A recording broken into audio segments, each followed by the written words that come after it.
Hey guys, it's Renee, and I am here to do it's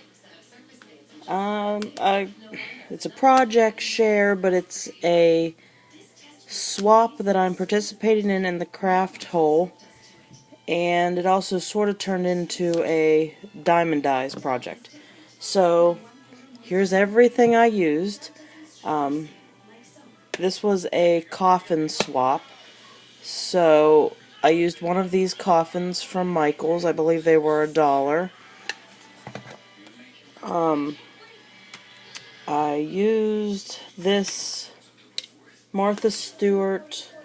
I don't know if it's what the actual name is. It's like the slime punch. I used, this isn't the one I used, but it was one of these paper mache like bust type things, except it was the full body one.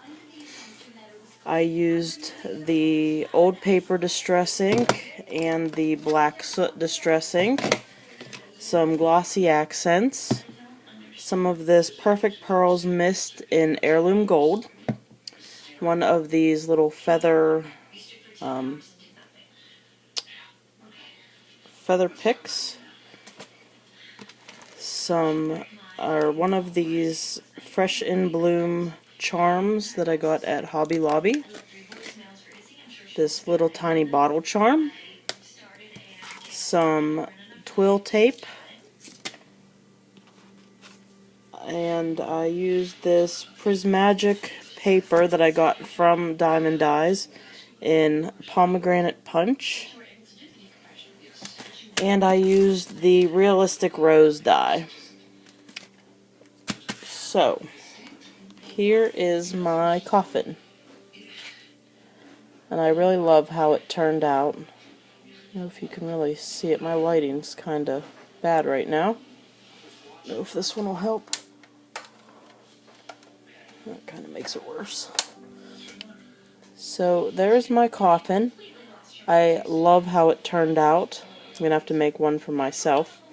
But I started off, I painted the coffin, and I mixed some paint up for this, so I'm not exactly sure what I used.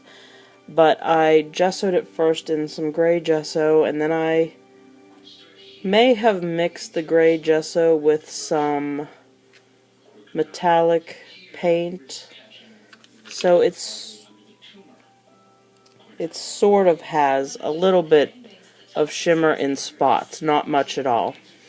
And then I painted the inside, and I did the same thing. I mixed up some red and mixed it with some shimmery stuff, and you can see, like, right in there, I'm impatient when I'm painting, so I ended up using the heat gun to dry it faster to get another coat on, and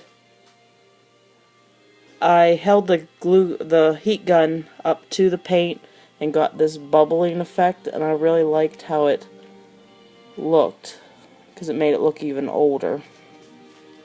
And then I know my partner plans on using this to keep little things in, so I didn't do much to the inside. I did, however, have a mummy. And how I made this was, it was the little paper mache, I don't know which, like dress form thing, and it had a base, and I think it had more of a top to it, and I chopped off the base and some off the top, and it'll come out so she can put whatever she wants in there. And inside I did the bubbly paint look too. And to make this, I used the twill tape, and this was a thicker one that I ended up using.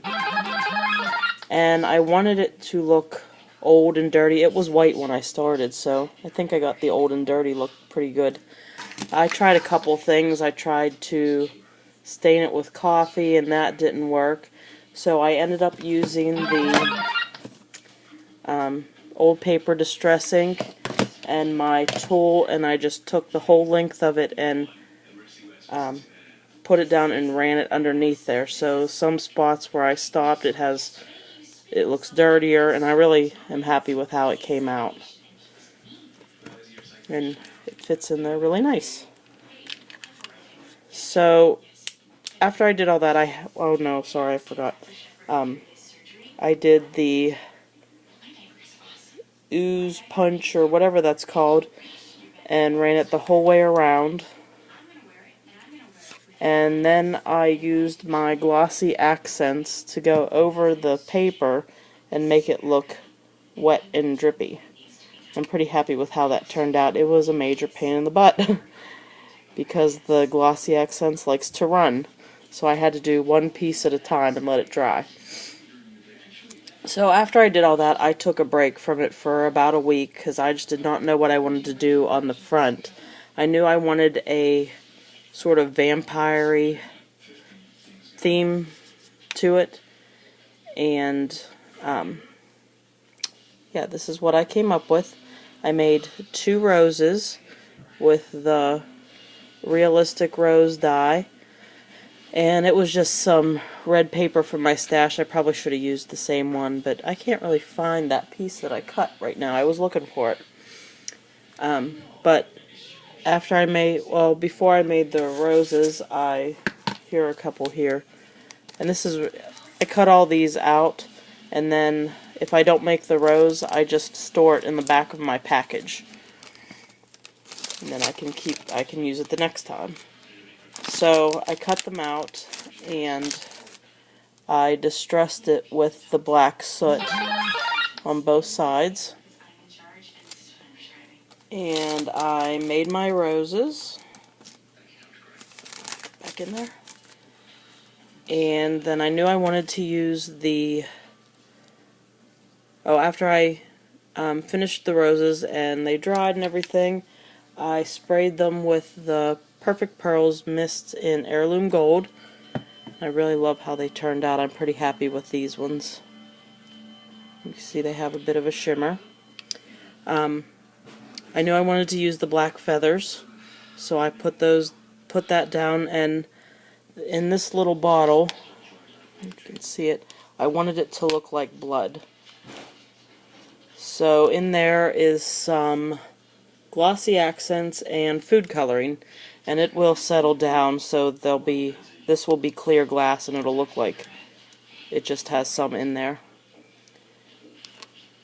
And I tied that onto the feather and then hot glued it down, and hot glued my flowers on top, and then I put this little top hat, and it's actually a Monopoly game piece, but I really liked how it looked. And I don't know much about my vampires, but I do believe I have seen vampires in top hats, so I really liked how it looked. And then I remembered I had these fangs, and I love these fangs. I think they're so cool. And I tied it on with some baker's twine and tied it around everything. So, oh, and then today, I thought I was done yesterday. Today I decided the coffin needed some more sort of dimension to it, I guess. And I just used my ink tool and went around the edges and added some black soot to them to give it that look, and I'm really happy with how that turned out. And I even went over like the hinges and the little lock with some of the black soot, and it's on all of the edges. So I really love how this came out. I hope my partner likes it. I know she wanted creepy, and I hope a bottle of blood is creepy enough.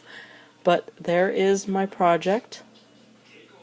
Let me know what you guys think. Thanks for watching, guys. Bye.